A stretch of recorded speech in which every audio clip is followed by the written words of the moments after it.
មន្ត្រីជាន់ខ្ពស់ក្រសួងសង្គមគិច្ចក៏សរសើរទឹកចិត្តកញ្ញាកុយឯណាបានដើរថ្មើរជើងពីភ្នំពេញទៅសៀមរាបដើម្បីរៃអង្គាសថវិកាចូលរួមជួយដល់កុមារនិងជនមានពិការភាព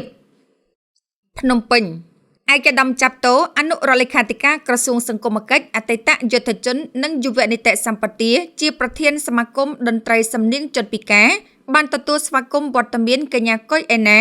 ដែលបានព្យាយាមលះបង់កម្លាំងកាយចិត្តពេលវេលាទាំងយប់ទាំងថ្ងៃទោះជួបព្យុះភ្លៀងរងាក្តៅដើរថ្មើរជើងពីរាជធានីភ្នំពេញទៅខេត្តសៀមរាបចម្ងាយ315គីឡូម៉ែត្រក្នុងរយៈពេល19ថ្ងៃ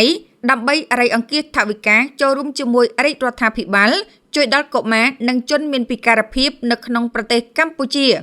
ជាក់ស្ដែងនៅរសៀលថ្ងៃទី16ខែតុលាឆ្នាំ2025នៅសមាគមតន្ត្រីសំនៀងជនពិការកញ្ញាកុយឯណានិងក្រុមការងារបានចុះទៅជួបសំណេះសំណាលនិងសួរសុខទុក្ខដោយនាំយកនៅសម្ភារៈគ្រឿងឧបភោគបរិភោគនិងថវិកាដែលបានមកពីការដើររៃអង្គាសខាងលើយកទៅផ្ដល់ជូនដល់សមាគមតន្ត្រីសំនៀងជនពិការក្រុមប្រធានបទដើរដើម្បីផ្ដល់ក្តីសង្ឃឹមដល់កុមារនិងជនមានពិការភាពនៅកម្ពុជា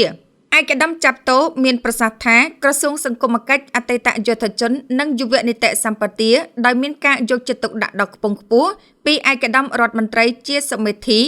បានចេញនៅលិខិតកោតសរសើរដល់កញ្ញាកុយឯណាដែលបានលះបង់ពេលវេលាដ៏មានតម្លៃផ្សព្វផ្សាយលើវិស័យពិការភាពធ្វើយ៉ាងណាដើម្បីកុំឲ្យមានការរើសអើងដល់ជនមានពិការភាពជាពិសេសផ្សព្វផ្សាយទៅដល់ពិភពលោកបានដឹងថា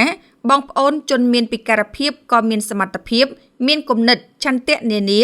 និងទទួលបាននៅឱកាសការងារផ្សេងៗពីប្រមុខរាជរដ្ឋាភិបាលនិងពីអង្គការសង្គមស៊ីវិលផងដែរ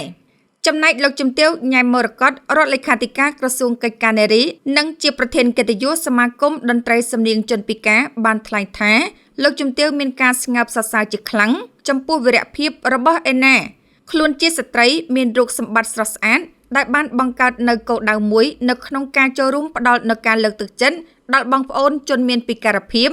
ហើយក៏ភ្ជាប់ជាមួយនឹងទេសចរនិងវប្បធម៌ដែលបានផ្សព្វផ្សាយនៅក្នុងប្រទេសរបស់យើងសកម្មភាពរបស់ឯណាគឺជាសក្តានុពលមួយនិងជាគោលដៅមួយរបស់ក្រសួងកិច្ចការនារីឲ្យស្ត្រីនិងក្មេងស្រីធ្វើការតស៊ូដើម្បីក្លាយខ្លួនជាថ្នាក់ដឹកនាំនិងជាបុគ្គលម្នាក់ដែលផ្ដល់ផលប្រយោជន៍ដល់សង្គមលោកជំទាវបានបញ្ជាក់ថាសកម្មភាពរបស់ឯណាបានផ្ដល់ជាគំរូដល់យុវជនយុវតីក្នុងប្រទេសកម្ពុជាត្រូវរៀបចំខ្លួនធ្វើយ៉ាងណាដើម្បីសង្គមជាតិរបស់យើង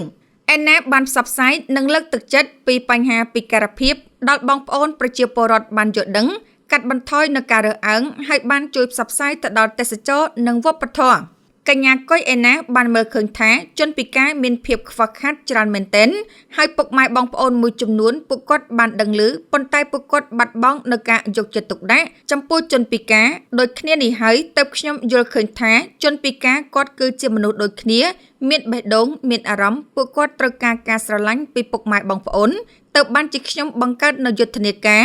ដើរដោយក្តីសង្ឃឹមដើរដើម្បីទេសចរបូករួមក្នុងការជួយទៅដល់ជនពិការនិងកុមារផងដែរក្នុងការប្រមូលនៅមូលនិធិទាំងអស់ជួយដល់ពួកគាត់ហើយមូលនិធិចំនួនជាង$120,000ដែលបានមកពីការដើរដោយថ្មើរជើងរៃអង្គាសថវិកានេះពិតជាច្រើនលើសលប់ហើយនឹងខ្ញុំនឹងយកវាទៅធ្វើការងារមនុស្សធម៌ឲ្យបានច្រើនឲ្យបានទូលំទូលាយនៅក្នុងប្រទេសយើងតែម្ដង។